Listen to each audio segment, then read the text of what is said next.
Hey guys, Ms. Resendez here. Today we're going to read another interesting book titled Vanishing Cultures, MAGNOLIA, written by Reynolds.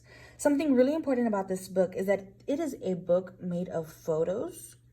So this is a photo essay book which portrays a family of nomadic herders in Magnolia.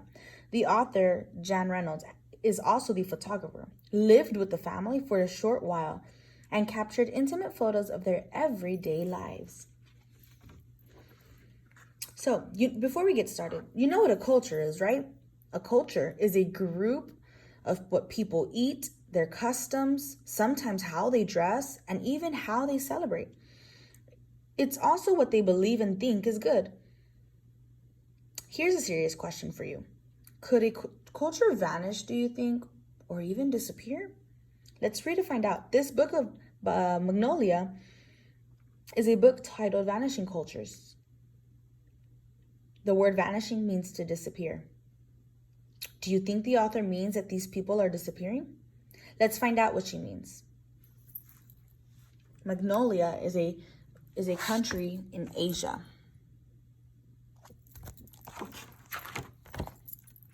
Vanishing Cultures, Magnolia, Reynolds. Introduction. Magnolians live in the heart of the Asian continent, in a land of high mountains, lush grasslands, and harsh desert.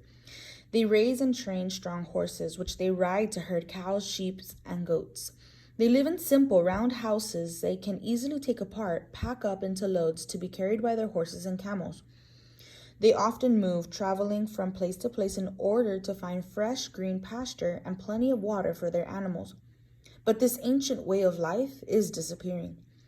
Roads for trucks are being built across the country and permanent buildings constructed. Life is changing for Magnolians as their horses and portable homes are replaced. Because they spend their days on the plains with their livestock, the Magnolian herders believe their own human spirit is connected to the land and the animals.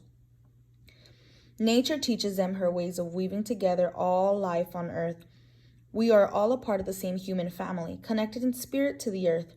Perhaps we should take a look at the Magnolian way of life, learning from nature before it vanishes forever. As the evening clouds sweep over the great plains of Magnolia, Dawa asks his father to tell him and his cousin Olana one more story. Dawa and Olana listen to their father's tales late into the night. Long ago, your grandfather was given a young, high-spirited horse by his father. He cared for the horse and trained it to carry him like the wind across our wild plains. Magnolian horses are known far and wide as the swiftest and strongest of horses. The candles burn down lower and lower as the night grows old. Dawa and Olana fall asleep, dreaming about having horses of their own. The next morning, father saddles up a horse for Dawa to use and ties it outside the cluster of gers, round portable huts made of wood, felt, and canvas. Dawa's family and Olana's family always keep their gers next to their grandfather's.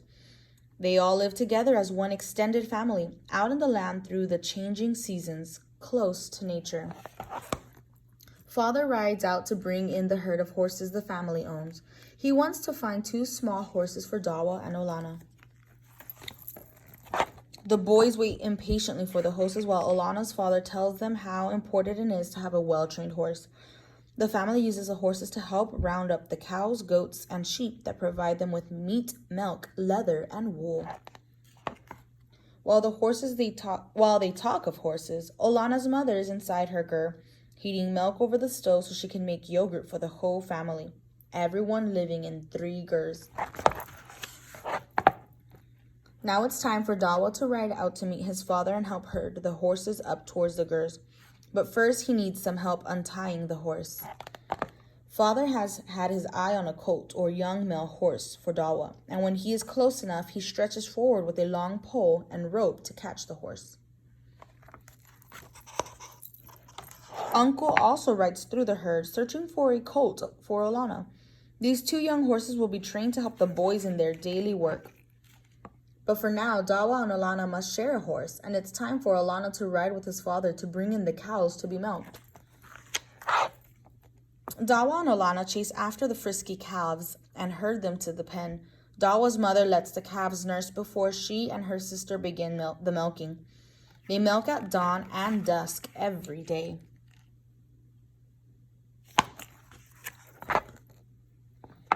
After the milking is done, Alana's mother walks the fields picking up dried dung from the horses and cows. Because Magnolians use what nature provides, nothing is considered waste. This dung will be burned in the stove for cooking and heating. Dawa helps by flattening fresh dung to dry it. Olana knows that the sheep and goats will soon be herded to the girds, so he calls the dog over to help. The dog is useful in their work, but he is also for protection, to tell the family when anyone comes near the girds. Dawa and Olana wait for the animals to come close so they can chase the goats into the milking pen. Then Dawa's father can catch a fat sheep for the family to have for dinner, and for several dinners to come.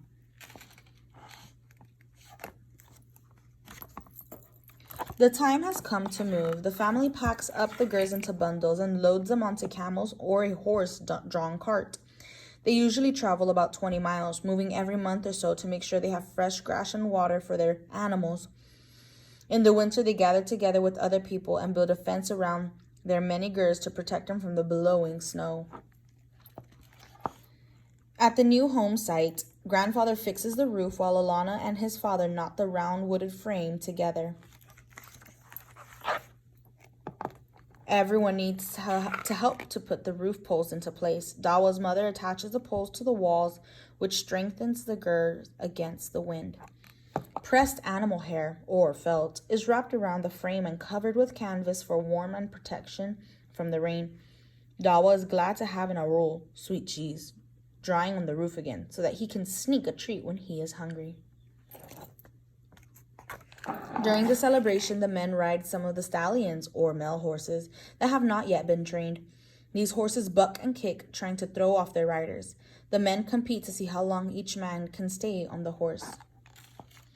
When the riding is over, everyone gathers in the host family's gird to sing and eat. The host, the owner of the branded horses, offers kumis, fermented mare's milk, to drink and gives thanks for the healthy horses they all depend on.